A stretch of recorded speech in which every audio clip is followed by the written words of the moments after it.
Ma famille m'a écarté du mariage de ma sœur, me disant fauteur de troubles. Mon père a prédit, jamais de mariage heureux. 3 semaines après, j'épousais un célèbre milliardaire de la tech. La une était spectaculaire. Mon téléphone a explosé, 55 appels manqués. J'étais à mi-chemin sur le pont de l'Alma quand mon téléphone a sonné. Le vrombissement de la circulation en cette fin de soirée m'enveloppait, les phares traçant des lignes lumineuses sur le pavé parisien humide. Le nom de Mamie Odette s'est affiché sur l'écran et, pendant une fraction de seconde, j'ai cru qu'elle appelait simplement pour prendre des nouvelles de ma semaine, comme elle le faisait toujours. J'ai appuyé sur le bouton vert et porté le téléphone à mon oreille. Sa voix tremblait, douce mais hésitante. « Comment te sens-tu, ma chérie ? Un peu mieux depuis le mariage ? » Mes mains se sont crispées si vite sur le volant que le cuir a grincé sous mes paumes. « Le mariage ?» ai-je demandé, la voix plus sèche que je ne l'aurais voulu. « Mamie, quel mariage ?» Silence. Juste le son de sa respiration changeante au bout du fil. Et puis les mots qui m'ont fendu en deux. « Ta sœur Amélie, elle s'est mariée le week-end dernier. Une grande cérémonie. Tout le monde était là. Tes parents m'ont dit que tu n'étais pas invité parce qu'ils ont dit que tu ferais des histoires. » Le pont est devenu flou un instant. Je n'entendais plus les klaxons derrière moi. Je ne sentais plus le mouvement de la voiture sous moi. Tout ce que j'entendais, c'était cette seule phrase qui martelait mon crâne. Ils ont dit que je ferais des histoires. Ma gorge me brûlait comme si quelque chose de pointu s'y était logé. « Mamie » ai-je murmuré, mais le mot s'est brisé dans ma bouche. Je ne savais même pas. Elle a expiré un son qui ressemblait à une défaite et a murmuré qu'elle pensait que je méritais la vérité. Quand l'appel s'est terminé, je suis resté assise là, sur le siège conducteur, le monde extérieur continuant comme si rien n'avait changé, mais mon esprit était brisé en deux. Je me suis rangé sur le bas-côté, le cœur battant trop vite pour continuer à conduire. Les voitures passaient à toute vitesse, leurs pneus crachant de l'eau. Mais tout ce que je pouvais voir, c'était ces images que je n'avais même pas encore vues. Amélie dans sa robe de dentelle. Mes parents rayonnants, des coupes de champagne levées bien haut, et moi, effacé. Pas oublié, pas négligé, délibérément effacé. J'ai serré le volant jusqu'à ce que mes jointures blanchissent. Mes parents avaient toujours trouvé des moyens de me rabaisser, mais ceci était la preuve finale. Ils ne m'avaient pas seulement exclu d'un dîner ou d'une conversation. Ils m'avaient découpé d'un souvenir qui vivrait à jamais. Quand j'ai finalement réussi à redémarrer, mes yeux me piquaient tellement que je devais cligner des yeux à travers un voile de larmes et de feux arrière. Le temps d'arriver à mon appartement, les lumières de la ville semblaient plus froides que jamais. Je n'ai même pas pris la peine d'allumer la lampe. J'ai jeté mes clés sur le comptoir et je me suis effondré sur le canapé, mon téléphone encore lourd dans ma main. Instagram brillait dans l'obscurité. Mon doigt a hésité, tremblant, mais j'ai appuyé quand même. La première image m'a frappé comme une gifle. Amélie, sous un lustre de cristal, son voile descendant en cascade dans son dos, mon père à ses côtés, le torse bombé de fierté, ma mère portant les mains à ses lèvres, des larmes brillant comme si c'était l'apogée de sa vie. La légende disait « famille parfaite ». Je me suis mordu l'intérieur de la joue si fort que j'ai senti le goût du sang. Famille parfaite. Où étais-je dans cette perfection ? J'ai fait défiler. Des tables et des tables drapées de soie, des parents souriant à l'appareil photo. Des cousins que je n'avais pas vus depuis des années. Des voisins de Neuilly-sur-Seine qui me faisaient signe quand j'allais à l'école. Chaque visage familier. Chaque visage, sauf le mien. Il ne s'agissait pas seulement du mariage. C'était clair comme le sel de mes propres larmes qui me piquaient les lèvres. C'était la confirmation de ce que je savais depuis des années. Au plus profond de mon estomac, dans la famille Lefebvre, j'étais jetable. Des souvenirs que j'avais enfouis remontaient comme des fantômes dans le noir. Je me suis revu à 9 ans, debout à côté de mon père à la fête foraine. Amélie l'avait supplié de participer à un concours de minimis et il l'avait conduite à 2 villes de là, acclamant son nom si fort que les autres parents se retournaient pour regarder.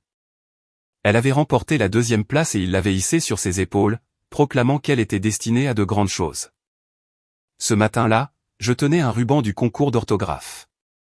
1re place. Personne n'avait demandé. Personne n'avait applaudi. Au lycée, j'avais pris l'habitude de disparaître. Amélie flottait dans les couloirs, populaire et admiré, le rire la suivant comme un parfum, tandis que je passais mes nuits à la bibliothèque, courant après les bonnes notes comme si c'était de l'oxygène. Quand ma lettre d'acceptation à la Sorbonne est arrivée avec une bourse complète, j'avais couru à la maison, le cœur battant à tout rompre, seulement pour entendre mon père marmonner « Bien pour toi », avant de se replonger dans la section des sports. Ma mère avait souri distraitement, me demandant si je serais à la maison le week-end pour conduire Amélie à ses répétitions. La douleur de ce moment ne m'a jamais quitté. Ni ce Thanksgiving où je me suis levé pour annoncer une promotion au travail, seulement pour que mon père me coupe la parole et félicite Amélie pour avoir décroché un nouveau client dans son agence de relations publiques. Les applaudissements qui avaient suivi m'avaient écrasé plus que le silence n'aurait jamais pu le faire. Maintenant, des années plus tard, assise seule dans mon appartement parisien, fixant la lueur des photos de la famille parfaite d'Amélie, je sentais ces mêmes applaudissements résonner à mes oreilles. Mais cette fois, ce n'était pas la tristesse qui me remplissait. C'était quelque chose de plus dur, de plus chaud. Ils m'avaient catalogué comme la faiseuse d'histoire. Ils avaient dit que je gâcherais la journée. Ils avaient dit que je n'avais pas ma place. Mes lèvres se sont tordues en un sourire amer, même si mes yeux brûlaient. Si c'était le rôle qu'ils voulaient que je joue, peut-être que je le jouerais, mais pas de la manière qu'ils attendaient. J'ai repoussé mon téléphone et pressé mon front dans mes mains. Les mots de mon père résonnaient des profondeurs de ma mémoire, des mots qu'il avait répétés à chaque occasion. Tu n'auras jamais un mariage heureux. Personne ne te supporterait. J'ai laissé la douleur persister une dernière inspiration, puis j'ai levé le regard vers la fenêtre sombre où mon reflet me fixait. La bague en diamant à ma main gauche a capté un éclat de lumière de la rue. La bague que personne dans ma famille n'avait même remarqué. Le secret sur lequel il ne s'était jamais soucié de poser des questions. Un rire, bas et sec, s'est échappé de mes lèvres. Ils m'avaient rayé de leur histoire. Très bien, mais la mienne n'était pas terminée. S'ils pensaient que je passerais ma vie effacée, ils n'avaient aucune idée de qui j'étais vraiment. La voix de mon père a de nouveau résonné dans mon crâne. Tu n'auras jamais un mariage heureux. Mais j'ai murmuré dans le silence de mon appartement. Une promesse à moi-même. Regarde-moi faire.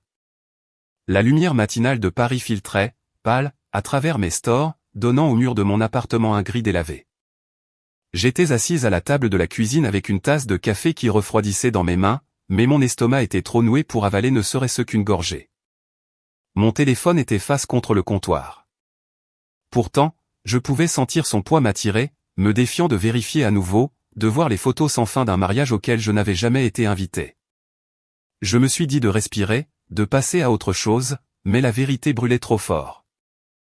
Ma sœur avait descendu une allée en dentelle et sous des lustres pendant que j'étais assise ici, invisible. Mes parents avaient applaudi, trinqué, souri pour des photographies qui vivraient à jamais.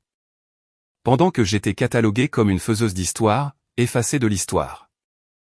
En fin d'après-midi, je ne supportais plus le silence. J'ai attrapé mes clés, enfilé un manteau et j'ai conduit. Mes jointures blanchissaient sur le volant alors que la silhouette de la ville défilait. Je n'avais même pas besoin de réfléchir à ma destination. Ma voiture connaissait le chemin. 15 minutes plus tard, j'entrais dans la longue allée circulaire de la maison de mes parents à Neuilly-sur-Seine. La maison avait l'air aussi impeccable que toujours, des étayers et des volets blancs brillants comme si elle avait été mise en scène pour un magazine. Des pots de fleurs flanquaient le porche, et le heurtoir en laiton brillait comme de l'or dans la lumière hivernale. Elle avait l'air chaleureuse, accueillante, même si à l'intérieur je ne m'y étais jamais senti chez moi. La porte s'est ouverte après le deuxième coup de sonnette. Ma mère, Hélène, se tenait là dans un chemisier crème et un pantalon, un torchon drapé sur son épaule. Son sourire était forcé, le genre qu'elle utilisait à l'église quand elle voulait que les gens croient que tout allait bien. « Chloé » dit-elle doucement, presque surprise. « Qu'est-ce que tu fais ici ?» Je suis entré sans répondre, l'odeur familière d'ail et d'oignon flottant depuis la cuisine. Ma poitrine était serrée, mais ma voix est sortie stable. Pourquoi personne ne m'a dit qu'Amélie se mariait? Le torchon se tordit dans ses mains. Ses lèvres se sont entr'ouvertes, se sont refermées, puis se sont rouvertes. Ma chérie, nous pensions que tu ne voudrais pas être dans une si grande foule. Tu n'as jamais aimé ce genre d'événement. Un rire sec m'a échappé, résonnant dans le couloir. Vous avez décidé pour moi. Vous m'avez effacé parce que c'était plus facile que de me laisser exister dans votre petite image parfaite. Des pas lourds ont retenti sur le parquet et mon père est apparu du salon. Charles Lefebvre, les lunettes perchées bas sur son nez, l'expression déjà dure comme de l'acier. Qu'est-ce qui se passe? Pourquoi élèves-tu la voix dans ma maison? Je me suis tourné vers lui, le souffle tremblant, mais mes mots féroces. Dis-moi pourquoi je n'ai pas été invité. Sa mâchoire s'est contractée. Il a jeté un regard à ma mère, puis de nouveau à moi, les yeux comme des lames. Tu veux la vérité? Parce que tu aurais tout gâché. Amélie méritait sa journée sans que tu fasses une scène. Nous devions la protéger, et protéger notre réputation. Le sol a semblé basculer sous moi. J'ai cligné des yeux, abasourdi, même si une partie de moi l'avait toujours su. Vous pensez que j'aurais tout gâché? Tout ce que je voulais, c'était être là. Je suis sa sœur. Ses lèvres se sont pressées en une ligne fine et dédaigneuse. Au club, à l'église, tout le monde sait à quel point tu es difficile. Nous ne pouvions pas prendre ce risque. J'ai reculé d'un pas, le souffle court. Mais avant que je puisse parler à nouveau, une voix a flotté, froide et désinvolte, depuis l'escalier. Honnêtement, c'était un soulagement de ne pas t'avoir là. Amélie descendait lentement, ses cheveux relevés en un chignon élégant, un cardigan en soie drapé sur ses épaules comme une couronne. Elle m'a toisé avec un sourire narquois qui suintait la satisfaction. Tu aurais rendu les choses gênantes. Tout le monde sait que tu ne t'intègres pas dans ce monde. Les mots ont tranché plus nettement que n'importe quel couteau. Ma poitrine s'est serrée alors que je la fixais. Cette fille avec qui j'avais autrefois construit des forts en couverture, à qui j'avais murmuré des secrets sous notre couette partagée. Maintenant, elle me regardait comme si j'étais une étrangère mendiant des miettes. Tu m'as exclu, ai-je murmuré, la gorge à vif. Tu t'es assuré que je ne sois même pas une pensée secondaire. Son sourire s'est courbé cruellement. C'était mieux comme ça. Le silence qui a suivi était lourd. Ma mère tordait le torchon dans ses mains, son regard allant de l'une à l'autre comme si elle voulait arrêter l'hémorragie mais ne savait pas comment. L'expression de mon père ne s'est pas adoucie une seule fois. Puis, comme pour enfoncer le couteau plus profondément, il a gloussé sous son souffle, secouant la tête comme si j'étais une enfant faisant une crise. Sois sérieuse, Chloé. Tu ne te marieras jamais. Ce n'est pas en toi. Les mots ont frappé avec la force d'un coup de poing. Pendant des années, j'avais avalé leurs affronts, me convainquant que si je réussissais plus, si je travaillais plus dur, ils me verraient peut-être. Mais c'était là, exposé, leur jugement final et impitoyable. Quelque chose en moi s'est calmé. Le tremblement dans mes mains s'est apaisé, mon dos s'est redressé, et ma voix est sortie calme, plus stable que je ne me sentais. Alors n'attendez pas d'invitation pour le mien. La pièce s'est figée. La bouche de ma mère s'est ouverte. Ses yeux étaient grands de choc. Le sourire narquois de mon père a vacillé, bien qu'il ait essayé de le masquer avec dédain. Amélie a cligné des yeux, sa suffisance se fissurant un instant avant de se durcir à nouveau. Je n'ai pas attendu leur réponse. J'ai tourné les talons, mes chaussures sonnant fort contre le parquet ciré, et j'ai ouvert la porte.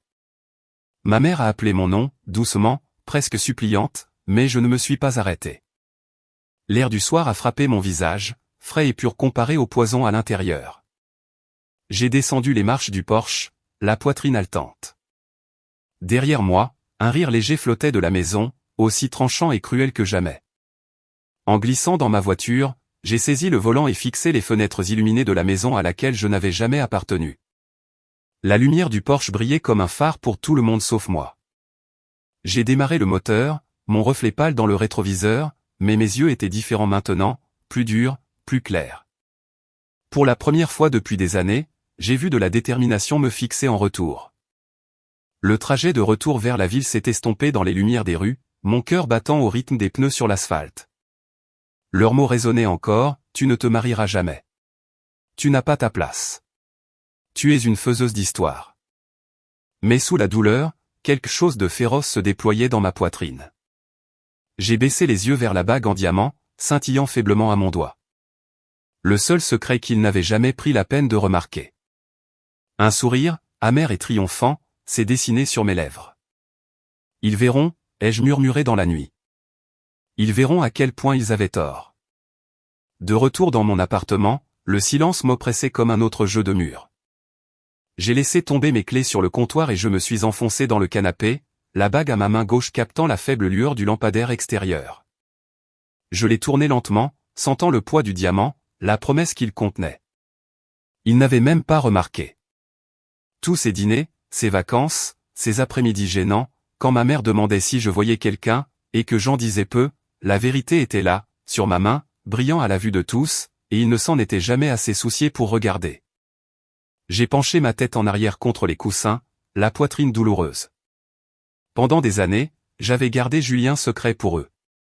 Non pas parce que j'avais honte, mais parce que je savais comment ça se passerait. Moquerie, comparaison, une remarque cinglante pour me rappeler que je ne serais jamais Amélie. Mais maintenant, assise ici dans le noir, j'ai réalisé que j'en avais fini de me cacher. J'ai fermé les yeux, et le souvenir de ma première rencontre avec Julien est revenu comme un baume. 2e année à la Sorbonne. L'amphithéâtre était bondé de 200 étudiants, le professeur débitant des diapositives sur l'offre et la demande. Mon stylo crissait furieusement, désespéré de suivre, quand un bout de papier plié a atterri sur mon cahier. Surprise, je l'ai ouvert. Un graphique soigneusement dessiné me fixait, les lignes plus nettes que celles du projecteur.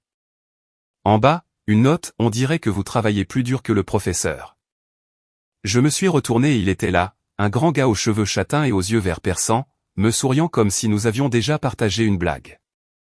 C'était Julien. Après ça, il semblait apparaître partout.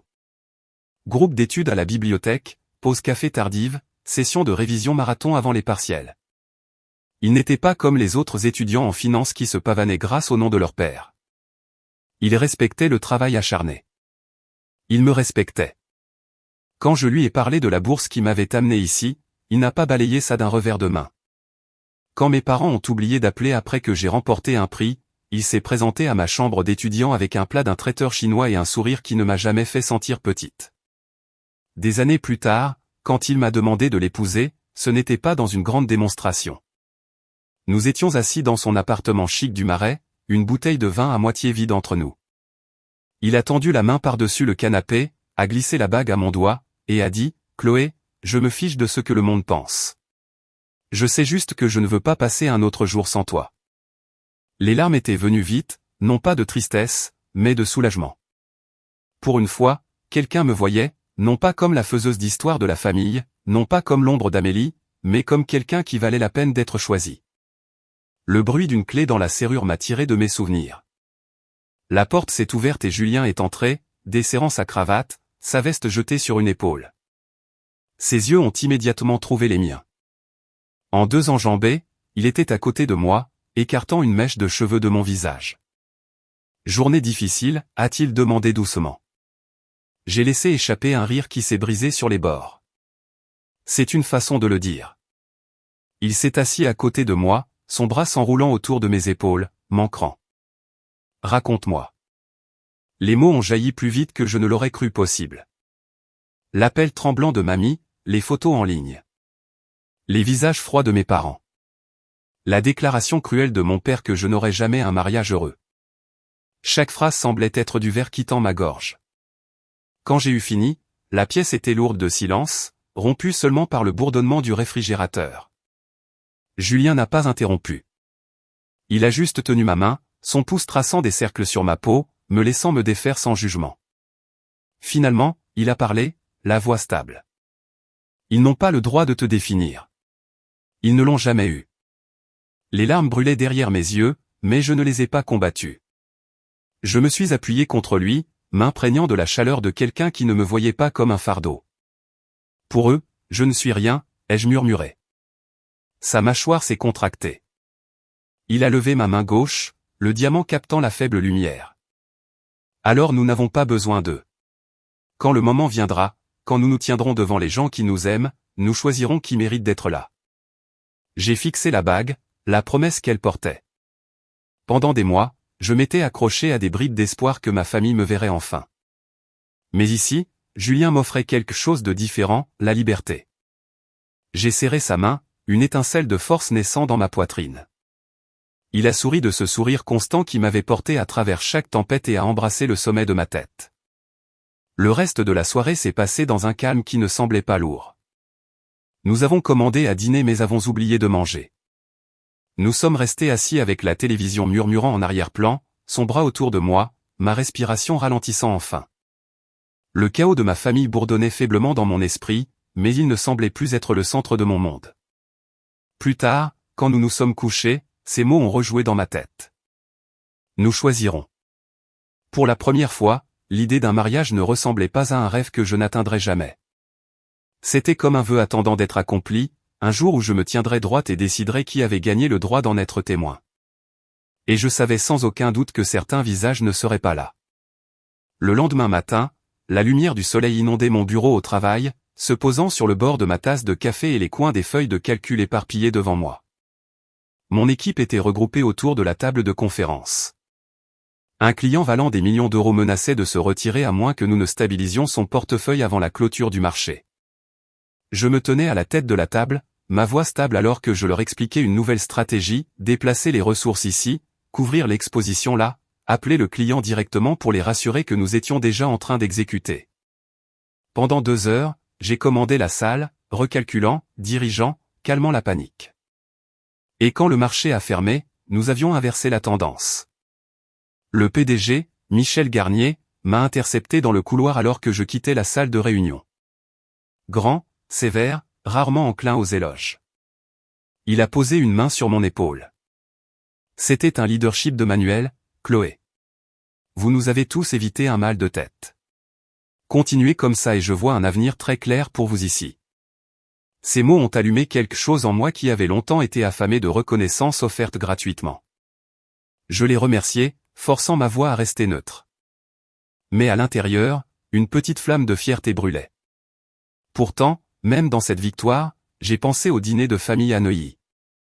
Chaque dimanche, j'essayais de partager des bribes de mon travail, seulement pour être interrompu par mon père avec un dédaigneux, assez parlé de feuilles de calcul.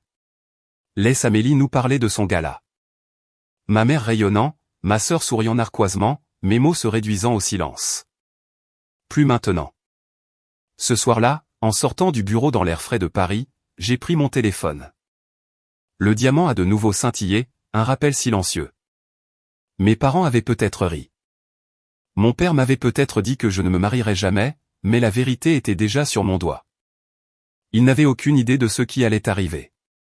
Je me suis arrêté sur le trottoir, la ville bourdonnant autour de moi, et j'ai murmuré dans le crépuscule. On verra bien qui aura le dernier mot. Le bureau sentait encore faiblement le café brûlé et l'encre d'imprimante quand je suis entré le lendemain matin, serrant mon sac d'ordinateur plus fort que d'habitude. Les conversations se sont tues à mon passage, non par manque de respect, mais parce que les murmures sur le mariage glamour d'Amélie avaient déjà atteint mes collègues. Je pouvais les entendre. Tu as vu les photos? Cette salle de bal était incroyable. J'ai baissé le regard, me forçant à entrer dans mon bureau d'angle avant que la bile ne me monte à la gorge. À 10 heures, je dirigeais une autre réunion de crise, une équipe d'analystes attendant mes directives. Leurs yeux passaient des écrans à mon visage, et pendant un moment, j'ai ressenti cette vieille douleur, cette facilité avec laquelle je pouvais commander le respect dans une salle de réunion, mais jamais à la table de mes parents. J'ai tracé des lignes sur le graphique, souligné les risques, donné des instructions. La confiance a inondé ma voix, même si j'étais vide à l'intérieur. Quand nous avons terminé, Michel, le PDG, est passé, me tapotant l'épaule. Excellent sang-froid, Chloé. Nous aurions été perdus sans vous. Ces mots m'ont réchauffé une seconde, mais une autre voix s'est immiscée dans ma tête. Celle de mon père, froide et définitive, tu n'auras jamais un mariage heureux. Je suis resté tard, contemplant le paysage urbain à travers les baies vitrées. C'est alors que j'ai vu une notification clignoter sur mon téléphone. Une publication Facebook de ma mère. La légende dégoulinait de suffisance. Cela brise le cœur d'un parent quand un enfant choisit la distance, mais parfois, pour le plus grand bien de la famille, nous devons laisser aller. Ma poitrine s'est serrée en faisant défiler. Des dizaines de commentaires s'alignaient en dessous, des femmes de l'église offrant des prières, des voisins gloussant de sympathie. Certains ont même ajouté leur propre coup de couteau. Elle a toujours semblé difficile.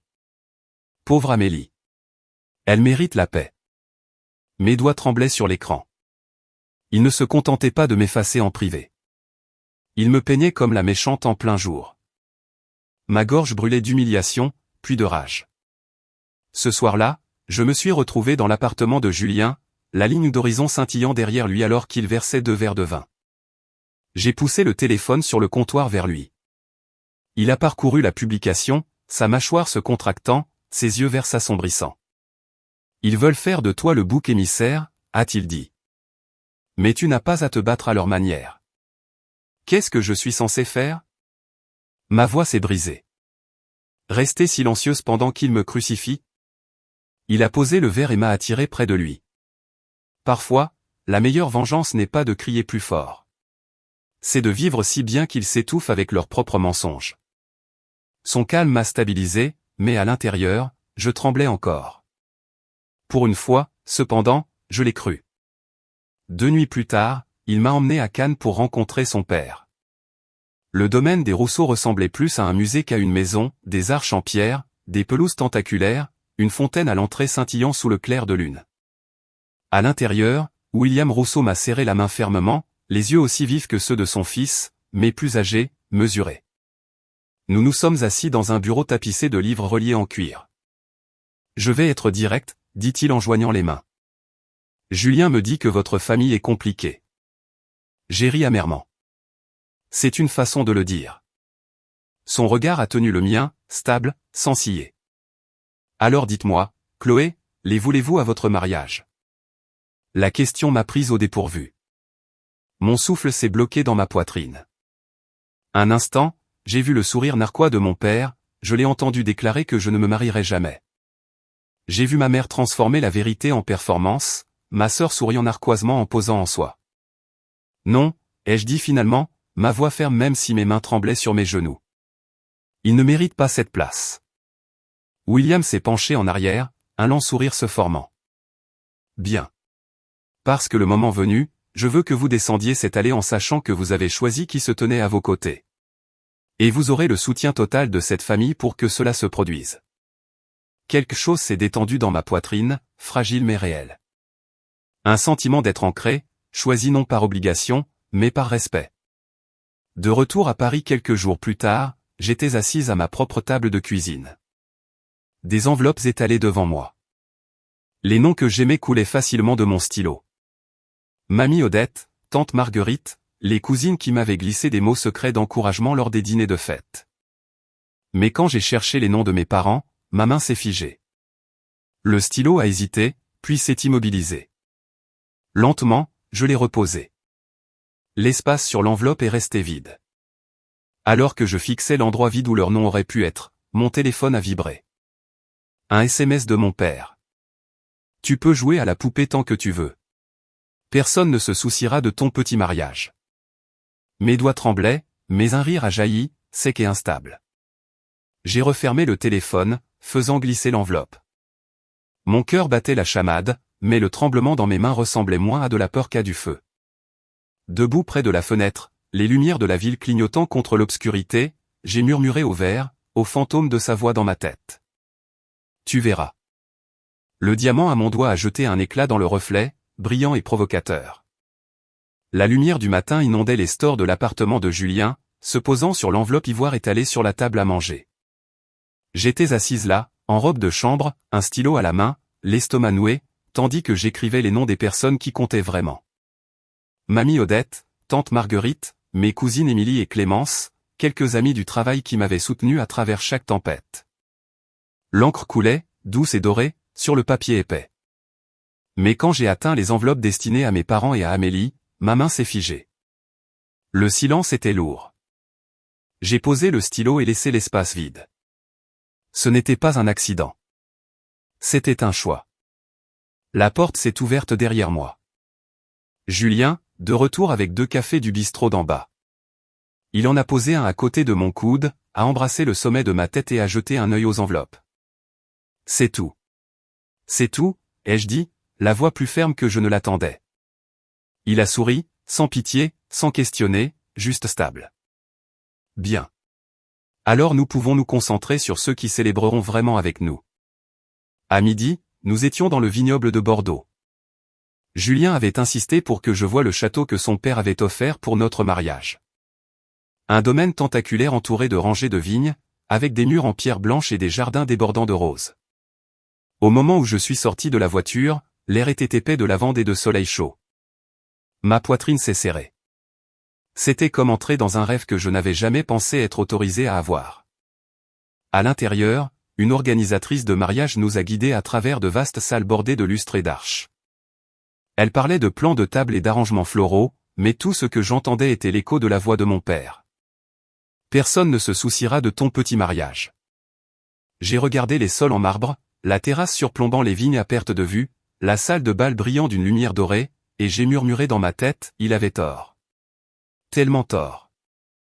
Plus tard cet après-midi-là, je me tenais sur une estrade dans une boutique, enveloppée dans des couches de dentelle ivoire. La robe m'allait comme si elle m'avait attendu depuis toujours. Je me suis regardé dans le miroir, m'attendant à voir la fille invisible de chaque réunion de famille, celle qui avait été reléguée à l'arrière-plan. Au lieu de cela, une femme me regardait en retour, forte, lumineuse, sans peur. Émilie et Clémence, qui avaient pris l'avion pour aider, ont applaudi, poussant des cris de joie. Tu ressembles à une reine, a haleté Clémence. Émilie s'est essuyé les yeux, secouant la tête. Enfin, Chloé. Enfin, ils ne pourront plus te cacher. Ma gorge s'est nouée. Pour une fois, j'ai laissé les larmes couler. Non pas pour ce que j'avais perdu, mais pour ce que j'avais enfin trouvé. Ce soir-là, en rentrant, mon téléphone a vibré avec un message d'une cousine éloignée. Ta mère est dévastée de ne pas avoir reçu son invitation. Es-tu sûr de vouloir lui faire ça? J'ai fixé l'écran, la colère montant en moi. Lui faire ça? Elle m'avait effacé du mariage d'Amélie sans hésitation. Pourtant, c'est moi qu'on accusait de cruauté pour avoir choisi ma propre paix. Julien a vu mon visage, a délicatement pris le téléphone de ma main, et a lu le message, sa mâchoire se contractant.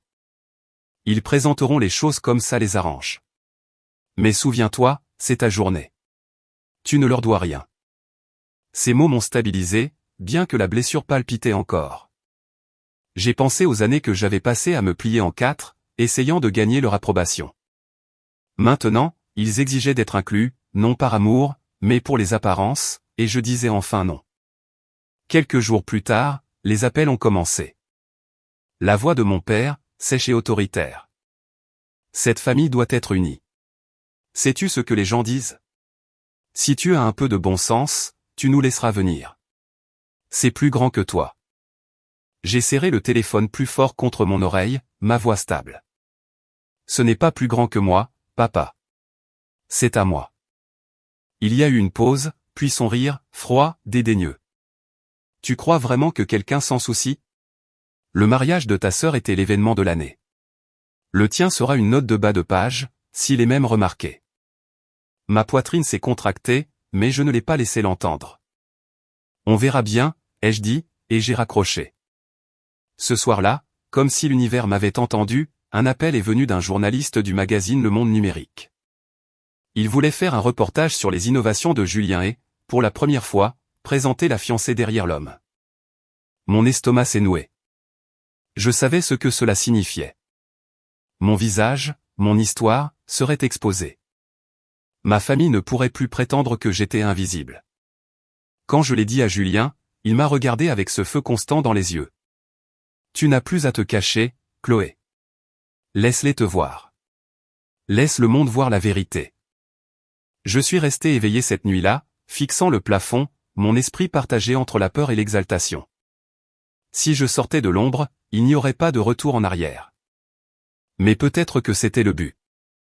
Le lendemain matin, alors que la ville s'éveillait derrière ma fenêtre, j'ai pris mon journal et j'ai écrit une seule ligne sur la page. La justice ne vient pas en leur faisant plaisir. Elle vient en vivant librement. Au moment où l'encre séchait, mon téléphone a de nouveau vibré. Un SMS de ma mère. Si tu oses nous humilier, tu le regretteras. Ma main tremblait. Mais j'ai posé le téléphone face contre table. Pour une fois, je n'ai pas ressenti de peur. J'ai ressenti du feu.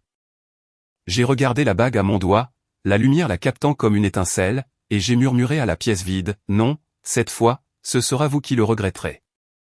L'email est arrivé juste après le déjeuner, enfoui entre des rapports financiers et des mises à jour de clients.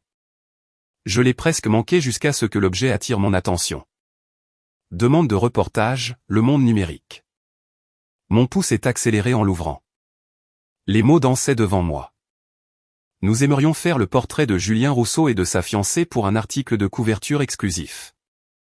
Un instant, je suis resté là, à fixer l'écran, mon café refroidissant sur le bureau. Moi, la fille que ma famille avait étiquetée comme une faiseuse d'histoire, effacée d'un mariage comme si j'étais une honte, maintenant invitée à faire la une avec un homme que l'industrie appelait un visionnaire. J'ai fermé la porte de mon bureau, me suis adossé contre elle, et j'ai laissé échapper un souffle tremblant. Ce soir-là, Julien m'a trouvé à la table de la cuisine, l'email toujours ouvert sur mon ordinateur portable. Il l'a parcouru rapidement, puis m'a regardé avec un sourire plein d'encouragement. « C'est ça, Chloé. Tu mérites d'être vue. » Mes mains se sont tordues. Mais ils diront que je t'utilise. Ils déformeront tout. Ma mère a déjà convaincu la moitié du quartier que je suis égoïste. Julien m'a prise dans ses bras, relevant mon menton jusqu'à ce que je n'ai d'autre choix que de croiser son regard. Laisse-les faire. Tu as vécu trop longtemps sous leur version de toi. Maintenant, le monde va voir la vérité. 2 semaines plus tard, nous nous tenions sur les marches en pierre du château Rousseau à Bordeaux, les appareils photo crépitant dans toutes les directions. Des stylistes ajustaient mes cheveux, épinglaient la robe de soie à ma taille, et me plaçaient à côté de Julien tandis que le photographe aboyait des instructions. L'odeur des roses flottait dans l'air, le vignoble s'étendant, vert et infini, derrière nous. « Parfait, Chloé », dit le photographe en baissant son appareil. « Vous avez le genre de visage qui raconte une histoire. Ne vous en cachez pas. » Pour une fois, je n'en avais pas envie. Lors de l'interview, la journaliste a posé des questions sur les innovations de Julien, la trajectoire de son entreprise, sa vision pour l'avenir. Puis son regard s'est tourné vers moi. « Et vous, Chloé ? Comment cela a-t-il été de se tenir à ses côtés à travers tout cela ?» J'ai hésité, mais la main de Julien a serré la mienne. Ma voix s'est stabilisée. Je sais ce que c'est d'être négligé, rejeté. Mais Julien ne m'a jamais laissé me sentir petite. Il m'a vu, et ensemble, nous avons construit quelque chose que personne ne peut effacer. Les yeux de la journaliste se sont adoucis tandis qu'elle griffonnait des notes. C'est puissant. À la fin de la séance photo, j'étais épuisée, mais légère. Pour une fois, je n'étais pas invisible. Mais mon téléphone racontait une autre histoire. Les notifications s'empilaient. Des dizaines de SMS, d'appels manqués. Quand j'ai ouvert le premier, c'était de ma mère. « Qu'est-ce que tu fais à te pavaner dans la presse ? Tu humilies cette famille.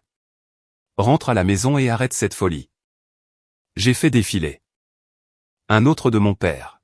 « Tu crois pouvoir tromper les gens, mais personne ne se souciera de toi. Tu n'auras jamais un mariage heureux, Chloé. Retiens bien mes mots. » J'ai fixé l'écran jusqu'à ce que les lettres se brouillent. La même phrase qu'il m'avait crachée au visage des semaines plus tôt, maintenant ressuscitée en noir et blanc. Ma gorge s'est nouée, mais j'ai senti la main de Julien dans mon dos, m'ancrant. « Ils verront bien assez tôt », a-t-il dit doucement. Le magazine est sorti le lundi suivant. Notre photo dominait la couverture. Julien, élégant dans un costume bleu marine. Moi, dans une robe ivoire, les yeux rivés l'un sur l'autre sous le titre « La fiancée secrète du visionnaire de la tech Julien Rousseau ». Internet s'est enflammé en quelques heures. Des articles disséquaient mon passé. Les spéculations allaient bon train. Les commentaires affluaient. Certains me louaient. Elle est magnifique. Elle a l'air forte, enfin quelqu'un d'authentique. D'autres étaient cruels. Croqueuse de diamants. Faiseuse d'histoires déguisées. Mais j'ai continué à faire défiler, mon cœur battant à tout rompre, car sous le bruit se trouvait la vérité. Je n'étais plus invisible. Le soir, une autre tempête a éclaté. Ma cousine m'a envoyé une capture d'écran de la dernière publication Facebook de ma mère. En tant que parents, nous ne pouvons que prier pour notre fille Chloé, qui a choisi de s'éloigner de nous. Nous l'aimons, mais elle insiste pour créer des histoires. Pourtant, nous pardonnons. Pardonner ? Le mot m'a presque étouffé. Il m'avait si parfaitement peinte en méchante, se pavanant maintenant en sein devant un public qui ne savait rien. Mais cette fois, les commentaires n'ont pas afflué en leur faveur. Ne l'avez-vous pas exclue du mariage d'Amélie? Si vous l'aimiez, pourquoi n'était-elle pas là? Le vent tournait. Plus tard cette nuit-là, blotti sur le canapé avec Julien, j'ai regardé la télévision rediffuser des extraits de nous à la séance photo, nos sourires figés à l'écran. La voix du présentateur flottait sur les images. La Parisienne Chloé Lefebvre, autrefois une figure discrète, entre maintenant sous les feux des projecteurs en tant que fiancée du milliardaire Julien Rousseau. Le téléphone a de nouveau vibré. J'ai jeté un œil. 55 appels manqués. Mère, père, Amélie, leurs noms empilés les uns après les autres, implacables. J'ai posé le téléphone face contre la table, ma poitrine se soulevant et s'abaissant avec une régularité que je n'avais pas ressentie depuis des années. Ils peuvent appeler tant qu'ils veulent, ai-je murmuré. Mais je ne réponds pas. Pas cette fois. Julien m'a attiré près de lui, sa voix basse à mon oreille. Parce que maintenant, Chloé, c'est ton histoire, pas la leur. Le diamant à mon doigt a capté la lumière de la télévision, scintillant comme une promesse, et je me suis permis de le croire. Le matin après la parution du magazine, mon téléphone n'arrêtait pas de vibrer. Email, SMS, demande d'interview, tout le monde voulait un morceau de l'histoire. Mais enfoui sous le déluge se trouvait un message qui m'a tordu l'estomac. Chloé, il faut qu'on parle. Retrouve-moi au café sur la 5e. Amélie. Je l'ai fixé un long moment, le pouce hésitant. Ma sœur, la même qui avait souri pendant qu'on m'effaçait de son mariage, voulait maintenant parler. Contre toute logique, qui me hurlait de l'ignorer, j'ai tapé un seul mot, d'accord. Le café était à moitié vide quand je suis entré. Le sifflement des machines à expresso remplissait le silence. Amélie était assise près de la fenêtre dans un manteau camel, un sac de créateur affalé contre sa chaise. Pour une fois, elle n'avait pas l'air impeccable. Ses cheveux étaient lâches, ses yeux cernés par la fatigue. Elle n'a pas perdu de temps. Tu as fait sensation.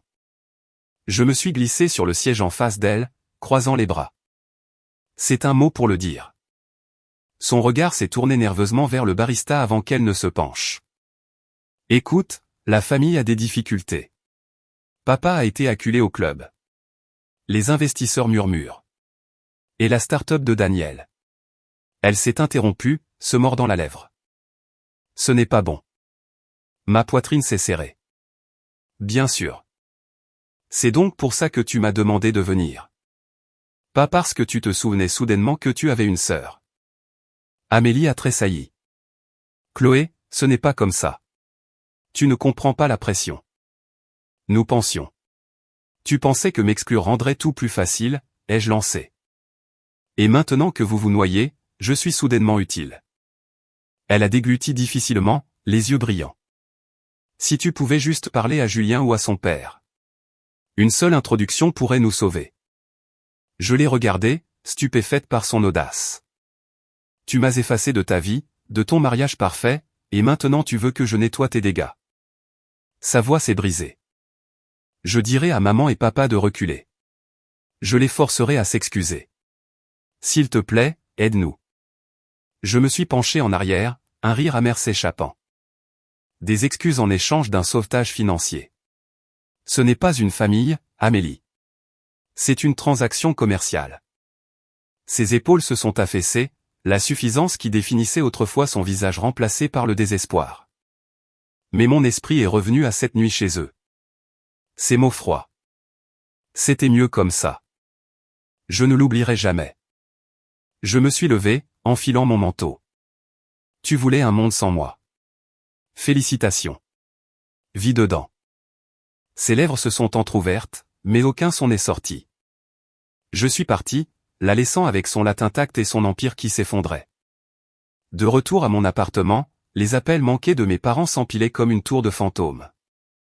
Le message vocal de mon père était sec, tranchant. Chloé, ça a assez duré. Arrête de nous embarrasser. Laisse-nous assister à ton mariage et nous pourrons restaurer le nom de la famille. Celui de ma mère suivait, son ton dégoulinant de douceur. Ma chérie, réfléchis bien. Tout sera plus facile si tu nous laisses entrer. Les familles guérissent. Souviens-toi de ça. J'ai appuyé sur supprimer pour chacun d'eux. La gorge nouée. Les familles guérissent. Est-ce que les familles effacent une fille pour en célébrer une autre? Est-ce qu'elle rit en la traitant de faiseuse d'histoire? Ce soir-là, Julien est rentré pour me trouver faisant les 100 pas dans le salon. Ils n'arrêteront pas, lui ai-je dit. D'abord Amélie, maintenant mes parents. Tout ce qu'ils voient, c'est un moyen de pression, pas moi. Il m'a prise dans ses bras. Alors dis non. Tu ne leur dois rien. Je sais, ai-je murmuré, la voix tremblante. Mais une partie de moi veut toujours qu'ils me veuillent pour moi. Julien a relevé mon menton, ses yeux brûlant d'une flamme constante. Chloé, ils ne le feront jamais. Mais tu as construit quelque chose de plus fort avec moi, avec les gens qui t'ont choisi. C'est ça qui compte. Le week-end suivant, nous avons assisté à un dîner de charité au cœur de Paris. La salle de bal bourdonnait de conversations, les verres en cristal tintant. En entrant, les appareils photos ont crépité et la voix de l'annonceur s'est élevée, « Veuillez accueillir Julien Rousseau et sa fiancée, Chloé Lefebvre. » J'ai souri, marchant fièrement à ses côtés. Pour une fois, l'attention ne m'a pas étouffé. Elle semblait méritée. Mais au milieu de la soirée, je les ai repérés. Mes parents, assis à une table de l'autre côté de la salle, les yeux fixés sur moi. Le sourire de ma mère était crispé, la mâchoire de mon père serrée. Amélie était assise entre eux, pâle, son regard fuyant nerveusement. Pendant l'entracte, ils m'ont acculé dans le couloir près des toilettes. La voix de mon père était basse mais urgente. « Chloé, écoute. La presse nous fait passer pour des monstres. Si tu ne veux pas te réconcilier par amour, pense au moins à la réputation de la famille. Laisse-nous être à tes côtés à ton mariage. C'est tout ce que nous demandons. » Je l'ai regardé fixement. Le même homme qui s'était un jour moqué de moi et m'avait dit que personne ne m'épouserait jamais. C'est tout ce que vous demandez? Vous voulez que je répare votre image? Pas ma vie, pas mon cœur, votre image. Ses narines se sont dilatées. Tu es déraisonnable. Non, ai-je dit, ma voix calme et tranchante. Je suis enfin clair. Ma mère a touché mon bras, ses yeux brillants. Chloé, s'il te plaît. Les gens pardonneront si tu nous laisses montrer que nous sommes unis. Tu le regretteras si tu nous exclus. J'ai doucement retiré sa main. J'ai déjà regretté beaucoup de choses, mais plus maintenant. J'ai tourné les talons, qui claquaient contre le marbre, les laissant stupéfaits dans le couloir. Quand je suis retourné dans la salle de bal, Julien attendait. Il a lu la tempête sur mon visage sans poser de questions et a simplement pris ma main. Alors que la musique enflait, il a murmuré, « Tu l'as fait. Tu n'as pas flanché. » Je me suis serré contre lui, ma poitrine se soulevant régulièrement pour la première fois depuis des jours. La vérité était indéniable. Ils avaient besoin de moi maintenant plus que je n'avais jamais eu besoin d'eux. Plus tard cette nuit-là, de retour à la maison, j'ai posé mon téléphone sur la table et je les regardais s'allumer encore et encore avec leurs appels désespérés. Je n'ai pas répondu. Au lieu de cela, j'ai murmuré à la fenêtre sombre. 30 ans à être leur pensée secondaire, et seulement 3 semaines pour inverser la tendance. Ce n'est que le début. La ville brillait à l'extérieur, vivante de possibilités, et pour une fois, je me sentais vivante avec elle. La nuit du Galatec de Paris est arrivée avec un froid qui balayait les quais de Seine. Des projecteurs balayaient le ciel au-dessus du centre de congrès en verre, et des voitures de luxe arrivaient les unes après les autres, déversant l'élite la plus raffinée de la ville. La main de Julien reposait sur la mienne lorsque notre chauffeur a ouvert la portière. Le son des déclics d'appareils photo a été immédiat, une rafale de flash crépitant dans l'air froid. Monsieur Rousseau, mademoiselle Lefebvre, par ici, a appelé un photographe, sa voix engloutie par le bourdonnement grandissant. J'ai marché sur le tapis, ma robe bleu nuit captant la lumière. Mes talons claquaient contre la pierre, chaque pas délibéré. Julien s'est penché, murmurant, « Tu vas gérer. » J'ai hoché la tête, bien que mon pouls battait la chamade. À l'intérieur, la salle de bal brillait sous des lustres de cristal, les tables dressées de nappes ivoires et garnies d'or. L'air sentait le champagne et les roses. Des murmures nous ont suivis alors que nous nous dirigions vers l'avant, où la voix de l'annonceur s'est élevée. Veuillez accueillir notre invité spécial, Julien Rousseau, et sa fiancée, Chloé Lefebvre. Les applaudissements ont balayé la salle. Pour une fois, les yeux sur moi ne semblaient pas dédaigneux. Ils étaient attentifs, curieux, peut-être même admiratifs. Mais c'est là que je les ai vus. À une table près de la scène se trouvaient mes parents, leur posture rigide, les visages tendus par un calme forcé, et à côté d'eux, Amélie dans une robe de soie pâle, les lèvres courbées en un sourire qui n'atteignait pas ses yeux. La vue m'a coupé le souffle. Je me suis forcé à regarder devant moi, à m'asseoir à la table assignée à Julien et moi, mais leur présence me brûlait la peau. Au milieu de la soirée, alors que Julien se levait pour parler d'innovation et de philanthropie, ma mère s'est approchée de moi. Elle tenait une flûte de champagne, son sourire assez éclatant pour aveugler. Les caméras ont pivoté. Chloé, a-t-elle roucoulé en saisissant ma main. Ma chérie, quel plaisir de te voir. Sa poigne était serrée, ses jointures pâles. Je me suis penché, la voix basse et sèche. Ne fais pas ça. Pas ici. Elle a incliné la tête, les yeux brillants. Tu vas tout gâcher si tu te retires. Souris pour les caméras. Ma poitrine s'est serrée, mais j'ai arraché ma main. Vous avez déjà tout gâché, ai-je dit, juste assez fort pour qu'elle l'entende. Une lueur de panique a traversé son visage. Mais avant qu'elle ne puisse répondre, mon père s'est matérialisé. Sa voix était un sifflement. Tu nous ridiculises. Veux-tu que le monde pense que tu as abandonné ta famille? Je l'ai regardé droit dans les yeux, ma voix stable. Je n'ai abandonné personne. Vous m'avez abandonné bien avant ça. Avant que l'un d'eux ne puisse répondre, un journaliste est apparu, un carnet à la main. Excusez-moi, Chloé, juste une question. Est-il vrai que vos parents n'assisteront pas à votre mariage? Les lumières semblaient devenir plus chaudes. Les conversations se sont tues autour de nous. La main de ma mère a de nouveau tressailli vers la mienne, mais j'ai fait un pas en avant. Mon mariage est une question d'amour et de soutien. Seuls ceux qui nous souhaitent sincèrement le bonheur seront là. Un murmure a balayé la salle. Quelques personnes ont même applaudi doucement. Le visage de mon père s'est empourpré. Le sourire de ma mère a tremblé comme du verre sur le point de se briser. Amélie s'est soudainement levée de leur table, glissant vers nous, sa robe murmurant sur le sol. Excusez-moi, dit-elle doucement, s'adressant à la foule. Ma sœur peut être sensible. Mais notre famille l'aime. Nous l'avons toujours aimée. Quelque chose en moi a craqué. L'amour, ai-je dit, ma voix sonnant plus fort que je ne l'avais prévu. C'est ce que vous appelez m'effacer de votre mariage, sourire pendant que toute la famille trinquait et prétendait que je n'existais pas? Des halètements ont parcouru la salle de bal. Le sourire d'Amélie a vacillé, puis est revenu, fragile. Tu ne comprends pas. Non, les jeux coupés. Je comprends parfaitement. Vous vouliez une image parfaite sans moi. Eh bien, maintenant l'image a changé. Le maître de cérémonie s'est empressé de ramener l'attention sur le programme, mais les murmures se sont répandus comme une traînée de poudre. Des téléphones se sont levés, capturant chaque sourire étrange, chaque mot cinglant. Mes parents se sont retirés vers leur table, les visages figés, tandis qu'Amélie est restée immobile, les yeux écarquillés, avant de tourner brusquement les talons. Quand Julien est revenu à mes côtés, les applaudissements de son discours résonnant encore faiblement. Il a lu mon expression instantanément. Il a passé un bras autour de ma taille et a murmuré, « Tu as tenu bon ». Nous avons quitté le galateau, glissant dans la voiture alors que le bourdonnement de la foule nous suivait. Mon téléphone s'est allumé de notifications avant même que nous n'atteignions le périphérique. Les gros titres tournaient déjà en ligne. Le fossé de la famille Lefebvre éclate au Galatec. La future mariée Chloé Lefebvre brise le silence. Je me suis penché en arrière contre le siège, le souffle court, le cœur battant. Pendant des années, j'avais avalé mes mots, tenu ma langue, maintenu la paix à mes dépens. Mais ce soir, j'avais dit ce qui devait être dit, à voix haute, devant le monde entier. Julien a serré ma main.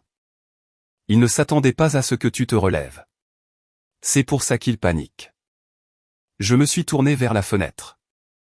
Les lumières de Paris scintillant sur la Seine.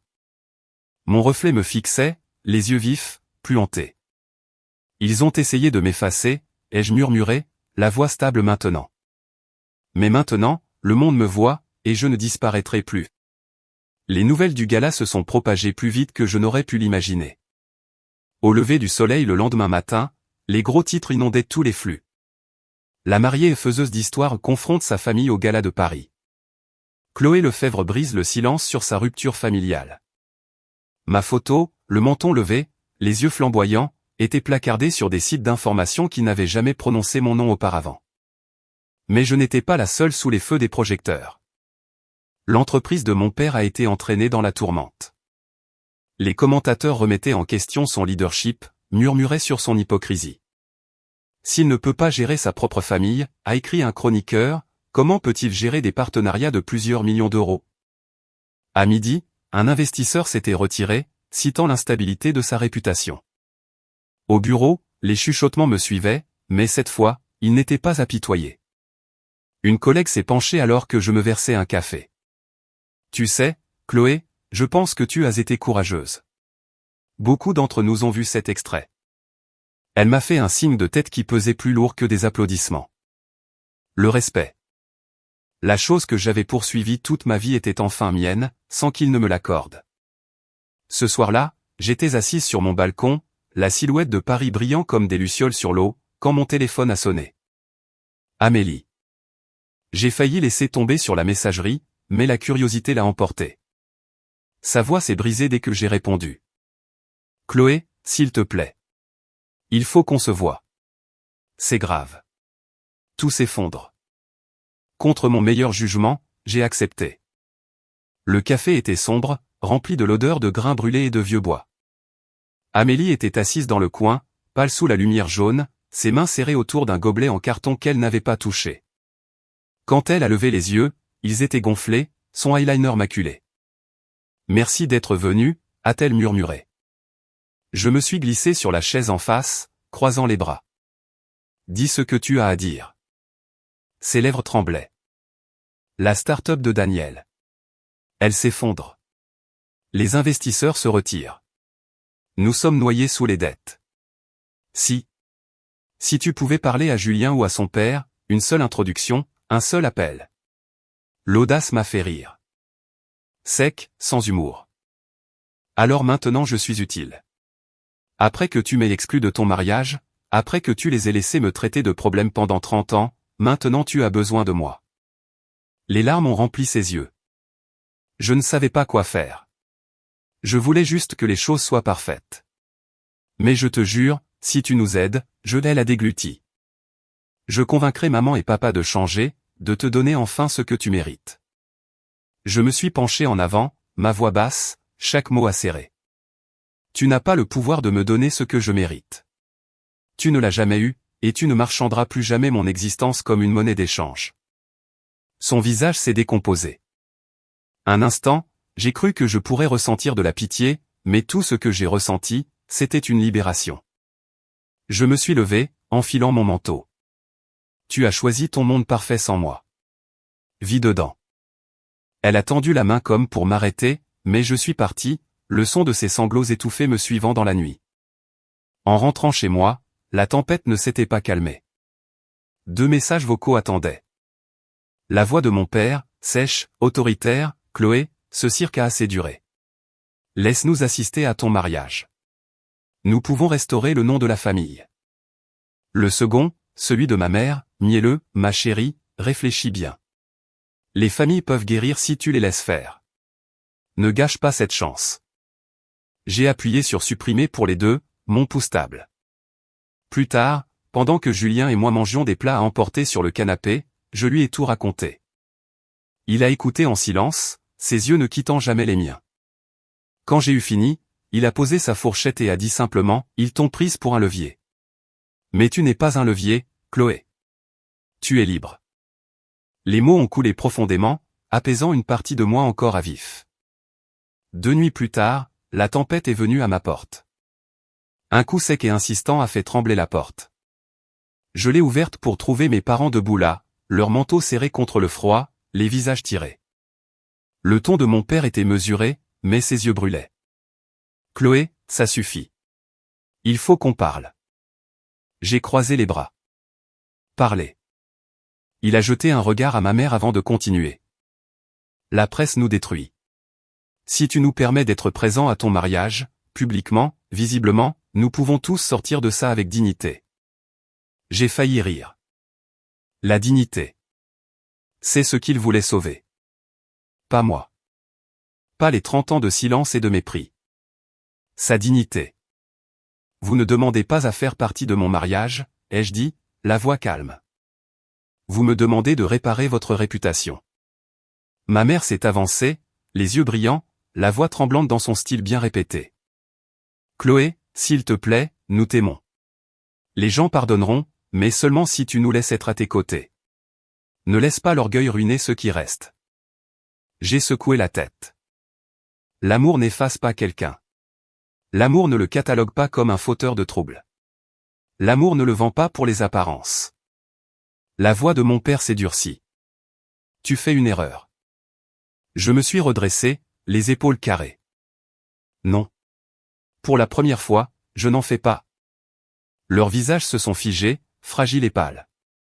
Pour une fois, ce n'était pas moi qui suppliais. J'ai fermé la porte.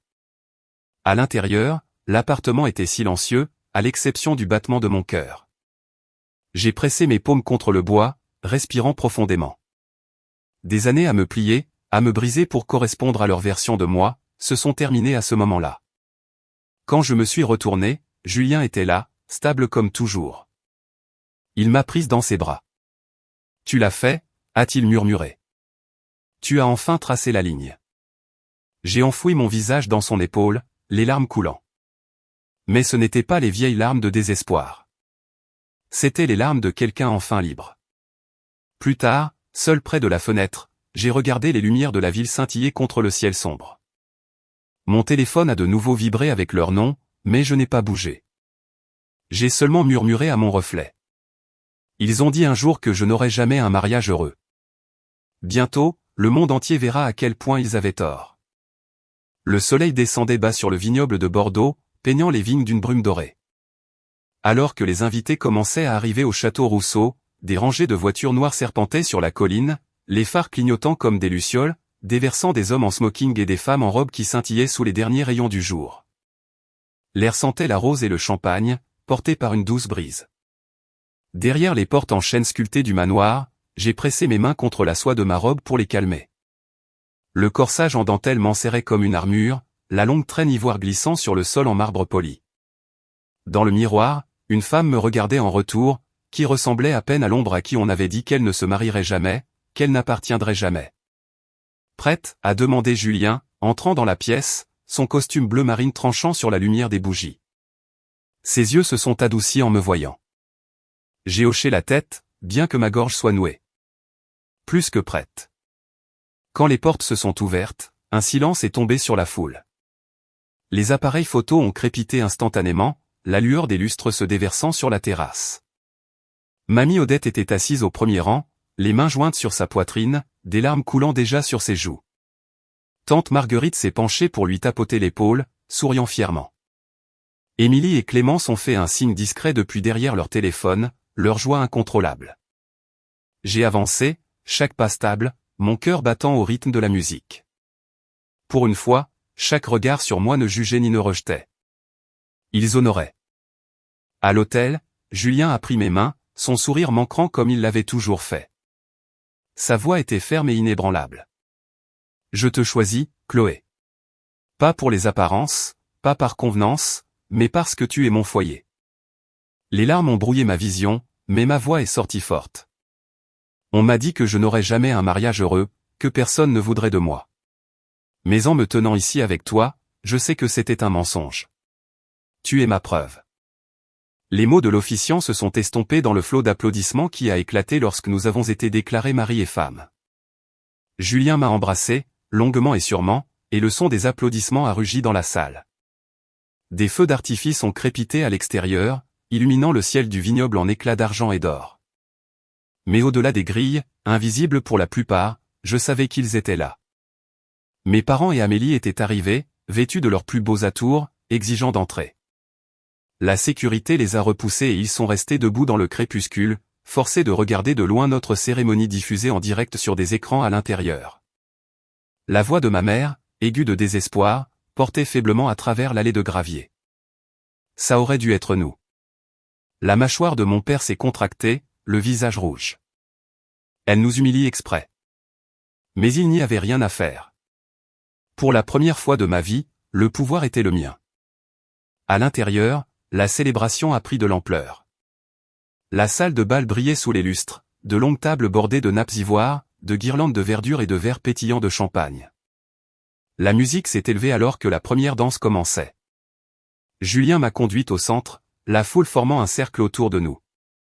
Sa main à ma taille, son regard fixé sur le mien. Je bougeais avec une légèreté que je n'avais jamais connue. Autour de nous, des amis applaudissaient au rythme. Tante Marguerite rayonnait, mamie Odette tamponnant ses yeux avec un mouchoir en dentelle. Alors que la dernière note s'attardait, les applaudissements ont secoué la pièce. Puis l'animateur s'est avancé, un micro à la main. Mesdames et messieurs, nous avons une annonce spéciale ce soir. Le projecteur s'est allumé, projetant sur le mur du fond. Une couverture de magazine glacé est apparue, fraîchement imprimée. Forbes. La faiseuse d'histoire qui a conquis l'amour et le pouvoir. La couverture montrait Julien et moi, main dans la main, sous l'arche du vignoble. Sourire stable, le diamant à mon doigt brillant sous le soleil. Des halètements ont parcouru la salle, suivis d'acclamations. Je me suis figé, fixant l'image. Moi, sur la couverture d'un magazine qui n'aurait jamais écrit mon nom, me définissant maintenant non pas comme l'échec de ma famille, mais comme une femme qui s'était élevée malgré eux. Les téléphones ont vibré dans toute la salle de bal alors que les invités textaient, tweetaient, postaient. En ligne, la nouvelle s'est répandue comme une traînée de poudre. L'histoire de la fille oubliée devenue l'épouse d'un milliardaire a enflammé les flux. Et puis mon téléphone a vibré encore et encore. Je l'ai sorti de ma pochette, l'écran s'allumant si vite que je pouvais à peine lire les noms. Mon père, ma mère, Amélie. 55 appels manqués empilés les uns après les autres, les notifications affluant comme une inondation. J'ai fixé l'écran lumineux, mon reflet faible dans le verre. Et pour une fois, je n'ai pas ressenti la douleur familière d'être exclu. Je me sentais libre. J'ai posé le téléphone sur la nappe en lin, intacte, et je me suis retourné vers Julien. Sa main a trouvé la mienne, chaude et stable. Ils peuvent crier tout ce qu'ils veulent, a-t-il murmuré à mon oreille. Mais ce soir, c'est à nous. J'ai hoché la tête, le poids des années se levant alors que je laissais la musique m'envelopper. La lumière du lustre scintillait sur ma robe, sur son sourire, sur les visages de ceux qui m'avaient choisi, non par obligation, mais par amour. Je me suis penché contre Julien alors que la salle éclatait de nouveau de rire et de musique, les sons de la joie sonnant plus fort que chaque mot cruel que j'avais jamais entendu. Pour la première fois, j'ai ressenti ce que mon père avait juré que je ne ressentirais jamais. Je me sentais heureuse, et je savais que ça durerait. Le matin après le mariage, le monde avait l'air différent. La lumière du soleil se déversait par les fenêtres du château Rousseau, scintillant sur les coupes de champagne laissées sur les tables de banquet. La faible odeur de rose et de cire de bougie flottait encore dans l'air. Ma robe était suspendue avec soin dans le coin de notre suite, la traîne drapée comme une bannière de victoire. J'ai marché pieds nus jusqu'au balcon, téléphone à la main, et j'ai vu ce que je soupçonnais déjà, l'article de couverture avait explosé. De faiseuse d'histoire à épouse de milliardaire de la tech. Le titre hurlait de tous les grands médias. Notre photo sur les marches du vignoble avait été repostée des milliers de fois, disséquée, louée, commentée. Des étrangers que je n'avais jamais rencontrés me qualifiaient de résiliente, forte, inspirante. Pour une fois, mon nom n'était pas l'ombre de celui d'Amélie.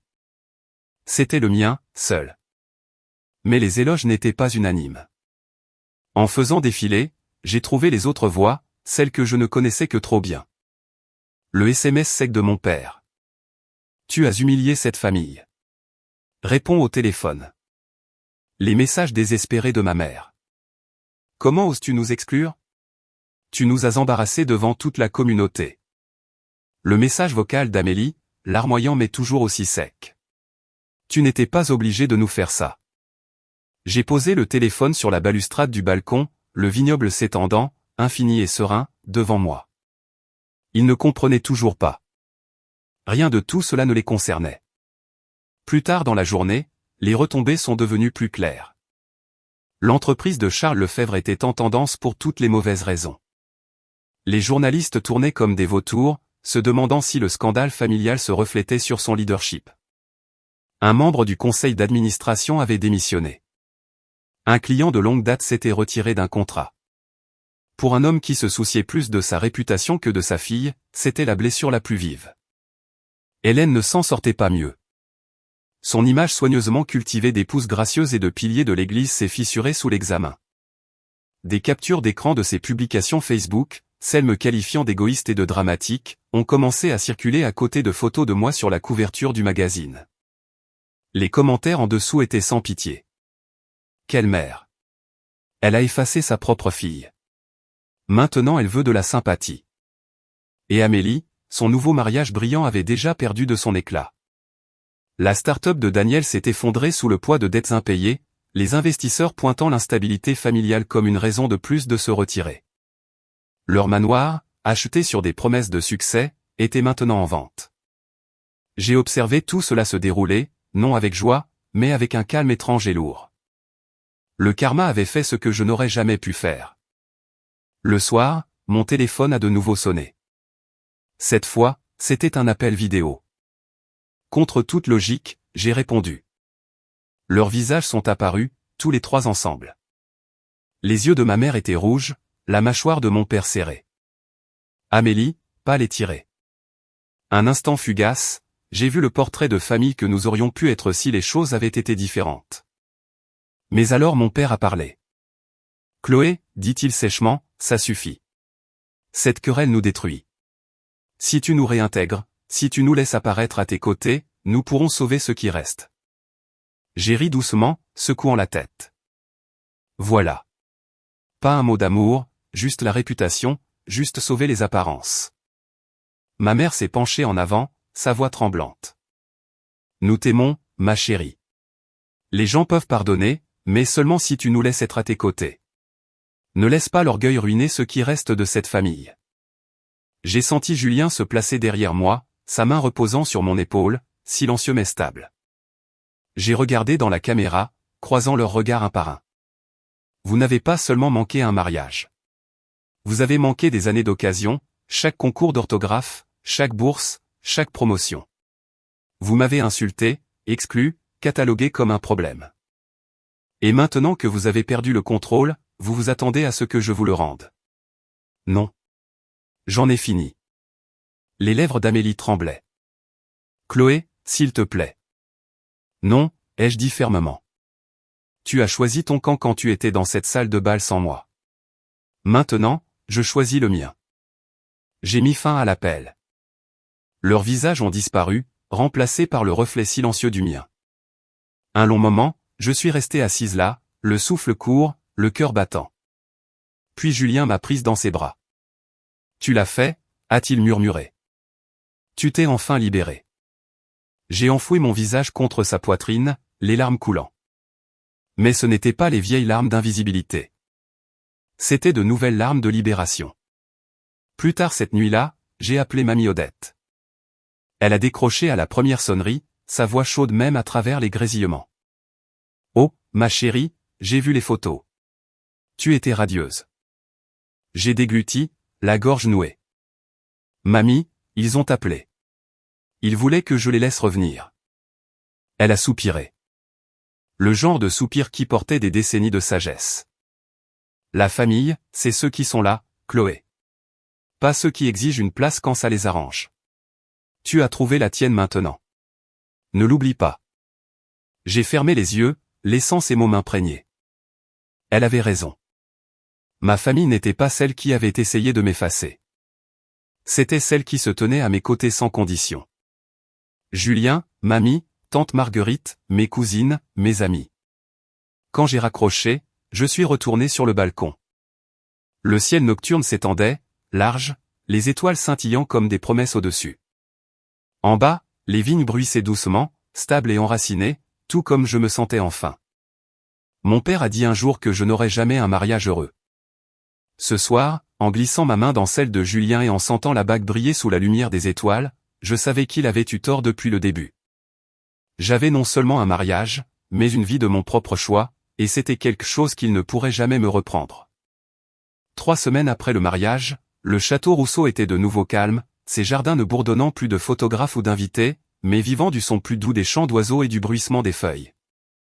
J'étais assise sur la balançoire du porche avec une tasse de thé, l'air matinal frais, regardant la lumière du soleil se déverser sur les vignobles. Le monde avait changé depuis ce jour. Pourtant, ici, enveloppé de silence, je ressentais quelque chose que j'avais poursuivi pendant des années, la paix. À l'intérieur, le rire de Julien flottait faiblement depuis la cuisine alors qu'il se disputait avec tante Marguerite pour savoir quelle recette de tarte méritait la place d'honneur au prochain dîner de famille. Émilie et Clément s'étaient affalés sur le canapé avec des échantillons de tissu pour les décorations de Noël, bavardant avec enthousiasme. Mamie Odette était assise dans le fauteuil le plus proche du feu, son châle drapé sur ses épaules, son sourire doux en regardant la pièce. Pour une fois, chaque visage qui m'entourait était un visage qui me voulait là. Je suis rentré, posant ma tasse. « Qu'est-ce que c'est que tout ça ?» ai-je demandé, amusé. Émilie a souri. Nous planifions le premier Thanksgiving officiel Lefebvre-Rousseau, moins la branche toxique de l'arbre. Clémence a gloussé. On pourrait même surpasser le décor du mariage d'Amélie. Pas de soie, juste des guirlandes lumineuses et des tartes. Leurs rires ont rempli la pièce, et je les ai laissés m'envahir. Pendant des années, les rassemblements avaient été des champs de mine où j'attendais la prochaine remarque cinglante, le prochain rejet. Maintenant, l'air était léger, authentique. Plus tard, quand les cousines sont parties et que Marguerite s'est emmitouflée dans son manteau, je suis resté avec mamie Odette près du feu. Elle a pris ma main, ses doigts chauds et parcheminés. Ma chérie, je ne crois pas t'avoir jamais vu briller comme ça. Les larmes me sont montées aux yeux. Je ne pensais pas que c'était possible. Pendant si longtemps, j'ai cru que la famille, c'était ceux qui me faisaient du mal. Sa poigne s'est resserrée. La famille, c'est ceux qui sont là. Et regarde-toi maintenant, entouré de gens qui te voient, qui te choisissent. Ne doute plus jamais de ça. Ce soir-là, Julien et moi avons organisé un petit dîner avec quelques amis proches. Des bougies vacillaient sur la table, l'odeur de poulet rôti et de romarin remplissant l'air. Alors que les assiettes étaient débarrassées, Julien s'est levé, un verre à la main. « Je veux porter un toast », a-t-il dit, sa voix ferme mais pleine de chaleur. Son regard a trouvé le mien à travers la table. À Chloé. Elle m'a montré, et je pense à nous tous, que la force ne consiste pas à crier le plus fort ou à se plier pour correspondre au moule de quelqu'un d'autre. C'est de se tenir debout même quand les gens les plus proches de vous essaient de vous abattre. Elle n'est pas seulement ma femme. Elle est ma partenaire, mon égale, ma preuve que l'amour l'emporte sur la cruauté. La pièce a éclaté en applaudissements. Mes joues brûlaient, mais mon cœur se gonflait. Pour la première fois, les mots à mon sujet n'étaient pas acérés ou dédaigneux. Ils étaient fiers, respectueux. Après le dîner, je me suis éclipsé sur le balcon. L'air de la nuit était frais, légèrement parfumé à la lavande. Je me suis appuyé contre la balustrade, laissant le calme s'installer. Mon téléphone a vibré dans ma poche. Un autre message d'Amélie. « Si je change vraiment, me donneras-tu une chance ? Un jour. » Je l'ai fixé un long moment, le cœur lourd mais stable. Je n'ai pas répondu. Le pardon, peut-être un jour, mais pas aujourd'hui. Pas tant que la blessure était encore à vif. Ce soir ne les concernait pas. Il concernait la vie que je construisais sans leur approbation. Julien m'a rejointe, passant un bras autour de ma taille. « À quoi penses-tu » Je lui ai montré le message, puis j'ai posé le téléphone face contre la balustrade. Je n'ai pas besoin de répondre. Pas maintenant. Il a embrassé ma tempe, murmurant. Exactement. C'est notre histoire, pas la leur. Les étoiles scintillaient au-dessus, infinies et indifférentes au chaos en bas. J'ai pensé à toutes les années où les mots de mon père m'ont hanté. Tu n'auras jamais un mariage heureux. Ce soir, avec le bras de Julien autour de moi et les rires de nos amis résonnant à l'intérieur, je savais que la malédiction avait été brisée bien avant. En allant me coucher, j'ai ouvert mon journal et j'ai écrit « La famille n'est pas le sang. La famille, c'est l'amour donné librement, le respect mérité et l'appartenance choisie. » À ceux qui m'écoutent maintenant, je veux dire ceci. Si on vous a déjà dit que vous n'étiez pas assez, si vous avez déjà été rejeté ou réduit au silence par ceux qui auraient dû vous chérir, souvenez-vous que vous avez le droit de choisir qui mérite votre cœur. Vous n'êtes pas ce qu'il vous appelle. Vous êtes ce que vous construisez, ce que vous aimez, ce pourquoi vous vous battez.